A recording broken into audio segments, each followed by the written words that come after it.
En plena expansión de la pandemia, una frase de Mark Fisher se viralizó. Es más fácil imaginar el fin del mundo que el fin del capitalismo. Es el síntoma de una época sin futuro. Los espectros radiales se proponen analizar esta lenta cancelación, más allá de las lógicas que nos ofrece el capital, y traen como buenos fantasmas del futuro otros horizontes posibles.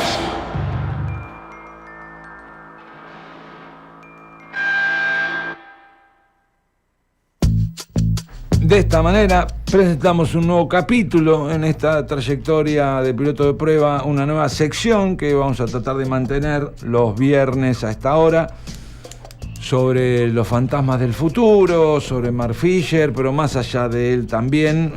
Bueno, voy a presentarle, ya hemos charlado con él telefónicamente justamente por la salida de ese libro, ¿no?, que reunía las últimas clases de Mark Fisher, a Nacho Zaffarano. ¿Cómo te va, Nacho? Bienvenido. Hola, Mono, buenas tardes. Muy contento de estar acá. Muchas gracias. Me alegra. Bueno, y la idea es traer esos fantasmas del futuro, corporizarlos acá en la radio. Algo así. Vamos a hacer un intento, aunque sea. Bueno.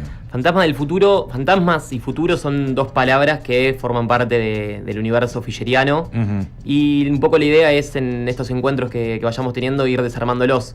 Ir entendiendo tal vez por qué forman parte y se repiten tantas veces. Desarmarlos, buscarles conexiones con el pasado, pensarlos para el presente y ver ahí qué alternativa nos presentan hacia adelante. Claro.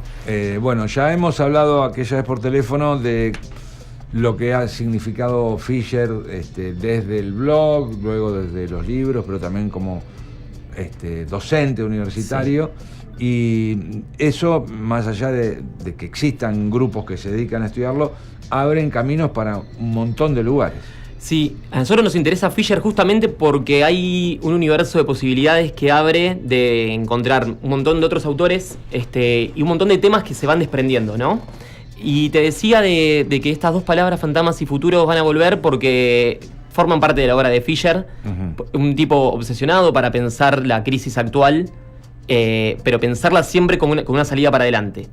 Entonces... Eso es bueno, ¿no? Porque todos nos estamos preguntando, frente al estado de situación, bueno, ¿cómo se sale? ¿Cuál es la salida? Sí, y sobre todo nos parece interesante traerlo Fisher a este momento porque la crisis, muchas veces la tendencia que nos trae es a la resistencia inmediata, es decir, a que no nos pasen por encima a lo ya adquirido. Sí.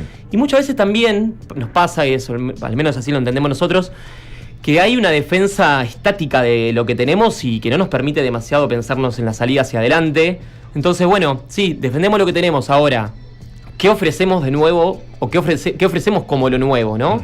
Entonces ahí está un poquito el desafío y donde entendemos que Fisher y una serie de autores y autoras nos pueden abrir ahí algún horizonte de posibilidades. Bueno, algo de resistir lo que tenemos. Justo estamos charlando fuera del micrófono lo que se viene, ¿no? El martes próximo, esta marcha universitaria, un sector claramente muy movilizante, porque, bueno, han hasta tenido que llevar adelante una estrategia anoche a última hora para tratar de frenarla, ¿no? Una resistencia concreta, pero también la universidad tiene que ofrecer algo novedoso. Total, no solo mantenerse. Total. Por eso, no solamente ahí es donde Fisher, como ahora vamos a contar un poquito más, Fisher como profesor universitario, él trabajaba en la Universidad de Goldsmiths en Inglaterra, y él habla de que sus grandes experiencias como docente las tuvo no solamente dando clases, sino cuando empieza a agruparse con sus otros compañeros docentes, se sindicaliza y llevan adelante un montón de los reclamos que tenía. Uh-huh. Y a su vez también cuando podían contagiar un poco de esos encuentros que tenían entre los docentes a sus estudiantes. Fisher, en sus clases, que este último libro que vos mencionabas, que se llama Deseo Postcapitalista, es una interpelación constante a sus estudiantes, porque él está viendo ahí, en esa generación. Fisher, ahora vamos a adentrarnos un poquito más, él se quita la vida en el año 2017, uh-huh. Y entonces tiene todo un clima de época muy actual, muy parecido al nuestro, claro. ¿no? Lo bueno es eso, ¿no? Que estamos hablando de un tipo que no es hablar de un pensador del siglo XVIII, del siglo XIX, de la escuela austríaca, es un tipo muy cercano. Bueno, él medio que se reconocía como una suerte de filósofo punk, de ahí también un poco el juego con el nombre de su blog, que era K-Punk, sí. Juega ahí un poco entre entre lo cyborg y lo punk en esa fusión. Y la realidad también es esta. A nosotros nos interesa Fisher porque es un tipo muy audaz, con muchas ganas de interpretar el presente, buscando también interpelar y con lenguaje claro y accesible para sus estudiantes, ¿no? Uh-huh. Fisher es un tipo que como autor nos da un montón de posibilidades de leerlo sin que necesitemos tener un posgrado en filosofía clásica, ¿no? Hay muchos autores filósofos que, bueno, realmente son muy para la materia y quienes no forman parte de ese universo quedamos muy afuera, ¿no? Sí, sí. Él decía que había que intentar ser intelectual sin ser académico, popular sin ser populista, ¿no? Y él en ese juego intenta justamente en el diálogo con sus alumnos, a través del dispositivo como el blog, recordemos esto, ¿no? Años 2000 en el cual el blog era una herramienta sumamente novedosa, igual de novedosa que hoy podría ser TikTok, ¿no? Sí, de repente tener una entrada digital y ahí escribir sobre qué te estaba pasando, qué fue la película que viste anoche y reseñarla. ¿Qué te pareció el programa de Pagni del lunes a la noche y escribir sobre eso? Era una práctica muy habitual. Claro, era una agenda individual abierta, ¿no? Que la podía consumir cualquiera y se adelantó un poco a lo que después serían los posteos de las redes sociales. Exacto. Mucho más, por supuesto, condensados los posteos en redes sociales, ¿no? El blog permitía otra extensión, otra calidad de reflexión. Sí, lamentablemente, bueno, el desarrollo de las redes sociales nos fueron dejando bastante de lado las posibilidades de tener una escritura un poco más larga. Hoy en día, no sé, Instagram, primero que no es una red social para escribir, es una red social mucho más visual, audiovisual. Sí. Si querés escribir, incluso el propio algoritmo te tira para abajo, ¿no? Claro. Lo mismo Twitter o X hoy en día con la limitación de caracteres, sí, podés hacer un hilo, etcétera, pero no son redes sociales que buscan un desarrollo más largo de lo escrito. Fisher tuvo la suerte de haber estado en el pleno auge del blog y ahí pudo desarrollar un montón de cosas muy interesantes. Hoy en día reunidas en 3 libros, que se llama K-Punk, volumen 1, volumen 2, volumen 3. Y bueno, ahí hay varias cosas que vamos a estar hablando en esta columna. Bien, estaba pensando, ¿no?, en lo importante de esto, de la contemporaneidad, y cómo pone, o de alguna manera, esta diferencia que hace entre popular y populismo, ¿no? Algo que da para la polémica. Una discusión súper sensible. De hecho, la idea también con estos minutos que estemos acá es no bajar línea, sino abrir algunas brechas para discutir. Con eso de popular y populista, lo que quería decir Fisher era algo más simple, que era decir no ser demagogo, ¿no? O sea, quiero tener un alcance cercano. Nosotros con lo que decimos tenemos ganas de poder interpelar a la mayor cantidad de gente, no por eso bajar banderas, no por eso romper con nuestra idiosincrasia directamente. Al menos esa es la distinción que le hace entre popular y populista. Sí me parece mucho más interesante esta distinción entre intelectual y académico, sí. en tanto la clase trabajadora necesita de sus propios intelectuales, los necesita para dotarse de diferentes armas para dar la batalla cultural, justamente. Ahora, lo que tal vez no estemos necesitando demasiado en este contexto son académicos que solamente se hablen entre sí o que le hablen a una pequeña élite, ¿no? De ahí esas distinciones creo que son algunos puntos interesantes, al menos como para ir viendo ese universo en el cual se movía Fisher, de tener un pie firme en la academia, en tanto docente universitario, pero por otro lado, ser un tipo que se interesaba por ser un divulgador de un montón de ideas, que las entendía como ideas necesarias para la emancipación de la clase trabajadora en un contexto como era la Inglaterra de los 2000. Claro. Importante eso, ¿no? La mirada de un académico que no se olvida de las otras, o sea, que no es clasista. Totalmente. O es clasista desde el lado de la clase trabajadora. Claro. O sea, es un tipo que de hecho, hay un montón de cosas escritas de él muy interesantes sobre las penurias que vive con su salario como docente universitario. Muchas veces creo que tenemos alguna tendencia a pensar que sí, porque es un tipo que vivió en Inglaterra y tenía ciertas cosas más arregladas. Y bueno, no, tenemos un pensamiento demasiado sudamericano tal vez, y como el tipo estaba en Inglaterra, está muy alejado en esta realidad. Y la realidad es que un docente universitario de Inglaterra no es que vive como un rey, ni mucho menos. Es un tipo con los mismos problemas que tiene justamente la clase trabajadora argentina. Entonces, de ahí es que a nosotros nos interesa muchas veces tomarlo a Fisher, después hacer los recortes que haya que hacer, porque obviamente que hay cosas en las cuales no estamos de acuerdo, pero sí nos interesa más que nada pensar su método y pensar alguna de las formas que él tenía justamente para ver ese momento de la sociedad. Y ahí, bueno, ahí creemos que hay algunas cosas que son interesantes para aportar. Él además se anticipó un poco a lo que está pasando hoy en Argentina, pero que puede pasar en otros países del mundo.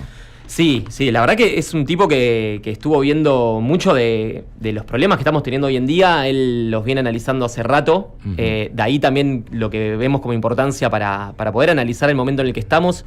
Y no analizarlo solamente como un fetiche para estar contentos de que, bueno, por fin pudimos interpretar el fenómeno Milei en Argentina, ¿no? Uh-huh. Sino también es interpretar el fenómeno Milei para ver cómo carajo hacemos para empezar a darlo vuelta. Claro. Ese es un poco el desafío, ¿no? No quedarnos simplemente en esa linda interpretación, sino, bueno, dotarnos de ciertas armas para a ver de qué forma nos volvemos a encontrar, nos volvemos a agrupar para como clase justamente dar un poco vuelta a la tortilla. Sobre todo cuando, yendo al punto Milei en este caso, ¿no? Cuando se sostiene que mucha gente lo termina votando por un enojo, porque ya aprobaron una fórmula, aprobaron otra, entonces vamos a buscar una nueva, pero en verdad lo que está buscando esa gente es una solución económica. Totalmente. Más que adherir a todas las ideas libertarias que propone Milei. Sí, eso sin duda, porque, a ver, nos sucede todo el tiempo que nos cansamos de ver gente que está de nuestro lado, que está en la misma posición o incluso mucho peor en términos económicos, y que la respuesta que se le ofreció en un momento era esa. No supimos tal vez construir, y ahí es donde Fisher también invita a la reflexión y a la autocrítica, no supimos poder contener ni llevar adelante esos deseos de la clase trabajadora para poder cumplírselos. Y quienes captaron el deseo, quienes captaron ese potencial de romper todo, fueron justamente estas figuras derechistas con todas las malas consecuencias. Después habrá que darnos un trabajo para diseccionar entre todo el universo mileicista quiénes forman parte de ese mundillo desencantado y quiénes son ideológicamente sostenidos, ¿no? por las ideas más reaccionarias que tienen. Claro, además hay mucho oportunista que, bueno, se acercan al gobierno porque, bueno, saben de la debilidad política que tiene este movimiento libertario, pero que les sirve para acercar a sus intereses también. Sí, bueno, si uno se pone a ver hoy en día, si diseccionamos un poco el gabinete de Milei, la casta está ahí adentro, ¿no? Por supuesto. Desde Francos hacia Scioli y pasando por un montón de personajes más, vamos a ver gente que ha formado parte de un montón de armados políticos que no son novedosos en lo más mínimo y que incluso forman parte de los problemas que nos trajeron hasta ahora. Uh-huh. Si uno mira, por ejemplo, ¿no?, la legislatura de la provincia de Buenos Aires y ve los integrantes de los múltiples bloques del mundillo libertario, porque ni siquiera es que tienen una organicidad, por lo menos en lo que es la legislatura de la provincia, vas a ver que son toda gente. Si uno hace una búsqueda rapidita por Google, son toda gente que viene de hace años formando parte de esa casta. Ninguno salió de un repollo. Ahora, Fisher no creo que lo planteara en esos términos, pero ¿vislumbraba una especie de grieta también? Fisher, desde su perspectiva marxista, la tenía muy clara la grieta. Ajá. Y siempre él planteó que efectivamente la grieta era entre opresores y oprimidos, y caracterizaba a quienes eran los oprimidos y caracterizaba a quienes eran los opresores desde términos bastante clásicos, ¿no? En ese sentido, él era un marxista bien clásico en entender quienes tenían los medios de producción y quienes llevaban adelante las arcas del Estado, formaban parte en ese momento, en esa Inglaterra, de esa clase opresora, y los amplios campos de los trabajadores con todos sus problemas cotidianos estaban del otro bando. O sea, hay una reivindicación incluso de la grieta porque no se puede negar esa distinción de clases, claro, desde la perspectiva marxista llevada adelante por Fisher, ¿verdad? Claro. Sí, lo que Fisher, y ahí es donde él tal vez se pone más interesante, por lo menos para entender esto, lo que él planteaba, lo que a él le preocupaba no era simplemente ese poder que tenía la clase opresora, llamémosla así, sí, sino que lo que él más le preocupaba era la debilidad de nuestro campo. ¿Y él qué decía? Él decía, que es el título de tal vez su obra más conocida, que se llama Realismo Capitalista. Él decía que desde los 60 en adelante, pero principalmente a partir de la caída del muro, estamos en una etapa que el nombre que él encontró como mejor para denominarla es esa, realismo capitalista. Uh-huh. Que engancha con esta frase que formó parte de la cortina cuando comenzamos la columna, ¿no? Que es más fácil imaginar el fin del mundo. Perdón, es más difícil imaginar el fin del mundo que el fin del capitalismo. Uh-huh. ¿Sí? No tenemos posibilidades, no hay horizontes para poder pensar una salida al capitalismo, podemos pensar cualquier cosa, podemos pensar cualquier tipo de destrucción, sea, llámese bomba atómica, llámese la nueva pandemia que surja, etcétera. Todo eso lo vemos como dentro de nuestro horizonte posible. Ahora, vislumbrar una salida política, económica por fuera del capital, y eso está muy complicado. Ahora, qué curioso, ¿no? Porque mucho de ese apocalipsis viene de la mano del propio capitalismo. Bueno, y este es el punto, este es uno de los puntos más interesantes por los cuales también a nosotros nos interesa Fisher. Fisher lo que dice es que el capitalismo es una máquina de producir justamente necesidades para el propio capital y que desde hace un tiempo ya no necesita tener propaganda.